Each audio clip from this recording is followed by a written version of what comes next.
A very good evening and welcome back to Havana Media. My name is Boniface Owino, and as usual, I'm going to be your host for today.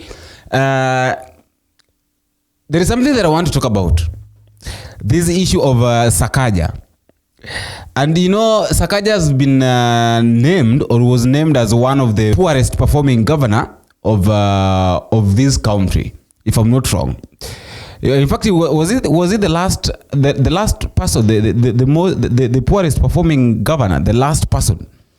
I think according to the info track, that is the information that they gave. Now, what is happening is that yesterday there was this issue between the county government and then the KPLC, the steamer, whereby the county government decided to take the sewage to the steamer plaza and all that, and Sakaja did not talk about it. Edwin Sifuna mentioned the issue of Wandai not being concerned about what is happening in his docket, instead doing politics all over the country. And Sakaja today responded by saying that they had a meeting, they've been having a meeting concerning the same issue, and it will not repeat itself again. I wanted to listen to Sakaja before I come back so that he can talk about it. We've had a meeting, a fruitful meeting, with the leadership of the Ministry of Energy, led by Cabinet Secretary Opio Wandai. We had the head of public service, we had Kenya Power Limited, and we had our officers and teams. And we agreed on a number of issues, and a joint statement is going to be issued. The joint statement will clarify the issues that we've agreed upon. The first thing we've resolved that all hostilities end and issues be sorted out amicably. We have now given instructions to restore water supply to their premises and to remove the trucks that had been blocking access. It was of course unfortunate that one of the trucks tipped garbage. That was not the intention, and that is why in less than 30 minutes all that garbage was collected. That is not how. Now, the members of parliament today said that there is need for Sakaja to be arrested. Why? Because they feel like Sakaja is not doing what he's supposed to do. Like, you are a governor, such kind of things are happening in the country, and of course we know very well that Nairobi County is the largest county in Kenya, and it carries a lot of people, a lot of businesses are being done, a lot of activities are being done in Nairobi. So such kind of things, when such kind of things happen, it derives, or maybe it makes Nairobi look like it has got no leaders. That is why they say that they feel like Governor Sakaja should and actions should be taken on it. But Sakaja, one thing I can say is that Sakaja is also trying to belittle himself, or maybe to show himself that he's incompetent. Because tell me how such kind of thing is happening, and the only thing that you know of is how to recruit more workers.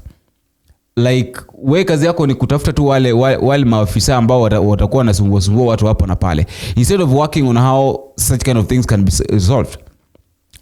The issue with the county government, this issue of the Ziwa Line guys, these people that now decided to take the sewage to the steamer plaza, they failed to pay the bills. That is the thing. These guys did not pay bill. So failing to pay bill, of course, you know very well what is the function of KPLC. If you don't pay the bills, what is happening? What will happen? They'll cut off your power. So these guys, after failing to pay the bills, and now it forced KPLC to cut off the power supply into their offices, they decided now to revenge. Was that the best way to do that? Was it the best way to maybe to go under? So why can't you just pay your bills? And then after paying your bills, you find things sorted out. Now instead you bring unaleta kiburi yako, you want to show that you understand what should be done, or you know what you're supposed to do, yet you don't know anything. I think such kind of behavior should stop, because it shows how incompetent, or it shows how I don't know how to put it. But I want us to listen to several members of parliament. I think Junet Mohammed talked about it. majority leader Kimani Chungwa also talked about it.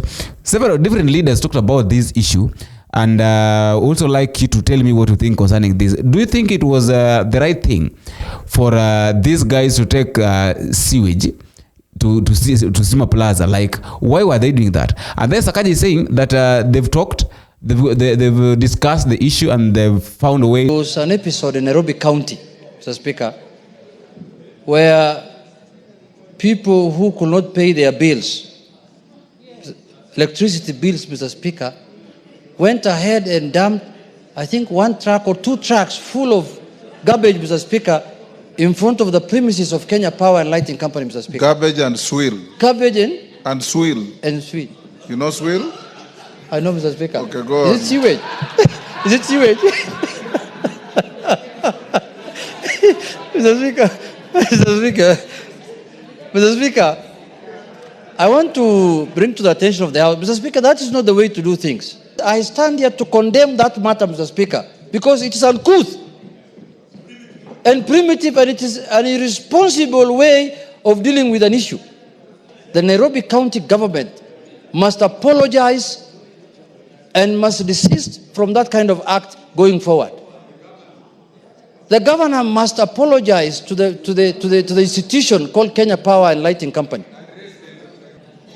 The City Council of Nairobi owes businessmen and women in this country money in pending bills to the tunes of hundreds of billions. What if the people who are owed by the City County of Nairobi also tomorrow decided to go and dump their garbage outside City Hall? How would the governor of Nairobi take that? Number 2, Honorable Speaker, under the integrity, it's called the EACC Act, Ethics and Integrity Act. These are not just criminal acts, but acts that go against the Integrity and Ethics Act. We've created demigods, Honorable Speaker. We also call upon the police to impound these trucks. The order by the governor to just release them, Honorable Speaker, that is playing PR. That is playing to the public gallery, playing politics, and playing clean. It shouldn't be that way. The vehicles that were parked outside, the vehicles that left the garbage in that particular place, Honorable Speaker, and the vehicles that blocked the way for 3 days should be impounded, and the drivers arrested and charged, Honorable Speaker, for criminal offenses. If there was a single time a governor should be impeached for gross misconduct, it is now. If the Senate was serious about their job, this is the time they should impeach a governor, not for corruption, not for stealing, but for gross misconduct on the face of it. There is no reason why the governor of Nairobi should continue being in office when his officers are telling us that they did what is said to have been done. The minister, the TEC for Finance, was on TV yesterday saying they did this knowingly. Why should the governor be still in the office, Mr. Speaker? When we were going for a public rally in Jacaranda grounds, you remember Governor Songo then went and emptied raw sewage on the entire field and got away with it. This House must exercise its authority. We shall not allow this country to be reduced to a Wild West behavior, whereas you disagree with somebody and you send goons and hooligans to go and sort out your mess. That is not Kenya. And you must stop it. So I direct you to summon the IG to find out why no action has been taken against this publicized criminal behavior by the city government of Nairobi.